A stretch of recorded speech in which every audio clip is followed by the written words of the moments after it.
ဒီလူဟာဟောင်းနှမ်းဆုပ်ပြတ်နေတဲ့အိမ်ဦးကြီးထဲမှာ3နှစ်တိတိအောင်းနေခဲ့တာပါအိမ်အပြင်ဘက်ကိုသာခြေတလန်းလှမ်းမိလိုက်ရင်သူဟာချက်ချင်းဆိုသလိုမိုးကြိုးပစ်ခံရမှာဖြစ်ပါတယ်အိမ်ရဲ့ပတ်လည်3မီတာတွင်းကနေအပြင်ကိုထွက်လို့မရပေမဲ့အဲ့ဒီနယ်မြေထဲမှာတော့သူဟာဘယ်သူမှမရှင်နိုင်တဲ့အနိုင်မဲ့အစွမ်းကိုပိုင်ဆိုင်ထားသူပါ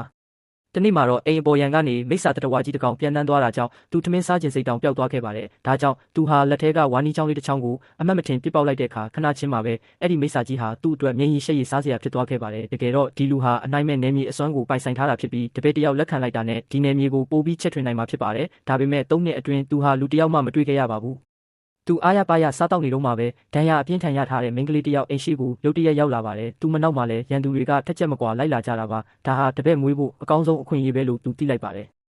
သူဟာဝါနီချောင်းလေးတစ်ချောင်းကိုတုံးပြီးရန်သူဓမ္မကြီးကိုခုခံလိုက်ကရန်သူကိုလွတ်ထွက်သွားအောင်လုပ်လိုက်ပါတယ်ရန်သူတွေကသူ့ရဲ့အနိုင်မဲ့နယ်မြေတွေကိုဝင်လာပေးတာကိုပဲသူဝမ်းသာနေတာပါတကယ်လို့သာအပြင်ကနေမြားနဲ့ပြစ်မယ်ဆိုရင်သူရောအဲ့ဒီမိန်းကလေးပါဒဏ်ရာရသွားနိုင်လို့ပါပြီးနောက်သူကကြက်တောင်ပန်တစ်ချမ်းကိုယူပြီးအဲ့ဒီမိန်းကလေးကိုကျွေးလိုက်ပါတယ်အဲ့ဒီကြက်တောင်ပန်ထဲမှာအလွန်ပြင်းထန်တဲ့စွမ်းရည်တွေပါဝင်နေတာကိုမိန်းကလေးကသတိထားမိသွားပြီးသူ့ကိုလောကပြင်ပကတကိုးရှင်တဦးအဖြစ်သတ်မှတ်